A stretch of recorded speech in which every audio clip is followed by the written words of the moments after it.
अस्सलाम वालेकुम एवरीवन, कैसे हैं आप? आई होप आप ठीक होंगे इंशाल्लाह। आज हम बनाते हैं आलू और भिंडी का मज़ेदार सालन। सबसे पहले चूल्हे की फ्लेम को कर लेते हैं ऑन, ऊपर कढ़ाई रख देते हैं और 1 कप ऑयल का शामिल कर देते हैं और 1 टीस्पून शामिल कर देते हैं नमक का। और ये मैंने एक आलू लिया था, इसे क्यूब्स की शेप में काट लिया था। काटने के बाद इसे मैंने वॉश करके टोकरी में डाल दिया। अब इसे ऑयल में शामिल कर देते हैं और इसे 2 से 3 मिनट तक अच्छा सा करते हैं फ्राई, ताकि हाफ़ आलू कुक हो जाए। इसे मीडियम टू लो फ्लेम पर ही हम फ्राई करेंगे। यहाँ पर जी 3 मिनट हो गए हैं हमें आलूओं को फ्राई करते हुए। अब हम इन आलूओं को निकाल लेते हैं। जितनी ये बनाने में आसान है, खाने में उतनी ही मज़ेदार बन के रेडी होती है। अब इन आलूओं को एक प्लेट में निकाल लेते हैं और इनको एक साइड पे रख देते हैं। फिर मैं बताऊंगी ये आलू हमने भिंडियों में किस टाइम पे डालने हैं। जी, यहाँ पर ऑयल हमारा पहले से ही गर्म है। उसी ऑयल में अब मैं एक कटोरी काट के भिंडियों की भी शामिल कर देती हूँ और इसे यहाँ पर हम भिंडियाँ फ्राई करेंगे 4 मिनट के लिए, मीडियम टू लो फ्लेम पर। और इसमें मैंने नमक इसलिए सबसे पहले ऑयल में शामिल कर दिया था। अगर आप चाहते हैं कि हमारी सब्ज़ी मीठी मीठी ना बने, तो नमकीन और करारी बने, तो सबसे पहले ऑयल में हम नमक शामिल करेंगे, फिर भिंडियों को फ्राई करेंगे। इससे भिंडियों का जो मीठापन है वो ख़त्म हो जाएगा और जो भिंडियाँ बन के होंगी करारी करारी रेडी। यहाँ पर जी हमें 4 मिनट हो गए हैं भिंडियों को फ्राई करते हुए। हम इन भिंडियों को भी अब बाहर निकाल लेते हैं और उसी प्लेट में डाल देते हैं जिसमें हमने आलू फ्राई करके डाले थे, एक साइड पे रख देते हैं। जी, यहाँ पर हमारा जो ऑयल है काफ़ी गर्म है। अब इसमें शामिल कर देते हैं एक बड़ा काट के प्याज और इसे मैंने बारीक बारीक स्लाइस में काटा है।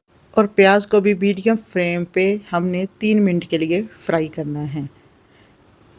और जैसे ही प्याज थोड़ा सा नरम हो तो हम इसमें ऐड कर देते हैं अदरक लहसुन का पेस्ट 1 टीस्पून और इसे फिर से 1 मिनट के लिए फ्राई करते हैं, ताकि अदरक लहसुन की अच्छी सी खुशबू आनी शुरू हो जाए। यहाँ पर जी 1 मिनट हो गया है। अब हम इसमें शामिल करते हैं लाल मिर्च पाउडर 1 टीस्पून और ½ टीस्पून इसमें शामिल करेंगे हम हल्दी पाउडर। साथ ही शामिल कर देते हैं थोड़ी सी काली मिर्च पाउडर और थोड़ा सा इसमें शामिल कर देते हैं ज़ीरा पाउडर। अब इसे मिक्स करते हैं और 1 मिनट के लिए फ्राई करते हैं प्याज़ों के साथ ही। और साथ ही इसमें शामिल कर देते हैं 2 कटे हुए टमाटर।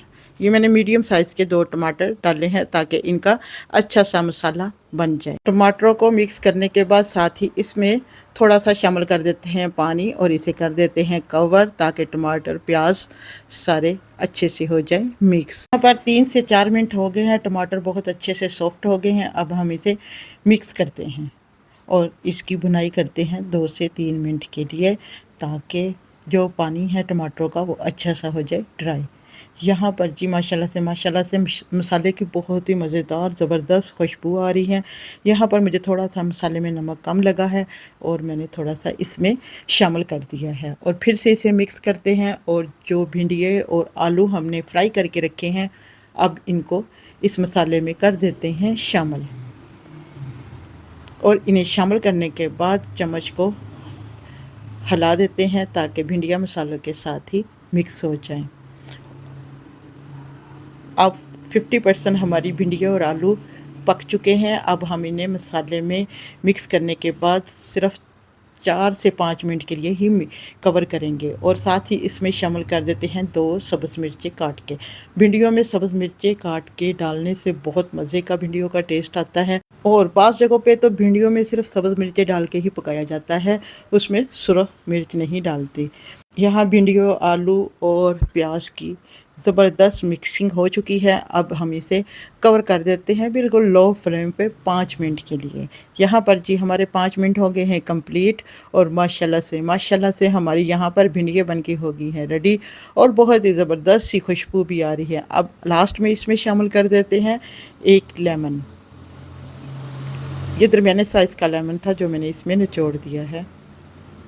अब इसमें साथ ही शामिल कर देते हैं सूखा पिसा हुआ धनिया और इसे मिक्स करते हैं। और यहाँ पर मैं चूल्हे की फ्लेम को कर देती हूँ ऑफ़। माशाल्लाह से माशाल्लाह यहाँ पर हमारी बहुत ही ज़बरदस्त आलू भिंडी का सालन बन के हो गया है रेडी। जी एवरीवन, आपको आज की मेरी वीडियो कैसी लगी? अगर अच्छी लगे तो लाइक कमेंट्स करना मत भूलिएगा और इस रेसिपी को भी ज़्यादा से ज़्यादा अपने फैमिली फ्रेंड के साथ ज़रूर शेयर करें और मुझे बताइएगा किस किस घर में ये आलू भिंडी का सालन बनता है।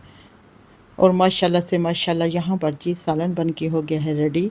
यहाँ पे मैं सर्व करूँगी तंदूर की रोटी के साथ। मिलते हैं नेक्स्ट वीडियो में, तब तक के लिए इजाज़त दें। खुश रहें, खुशियाँ बांटें। Thanks for watching video and अल्लाह हाफिज़। माशाल्लाह से माशाल्लाह बहुत ही ज़बरदस्त सालन यहाँ पर भिंडी का बन के हो गया है रेडी। आप भी ज़रूर ट्राई करें।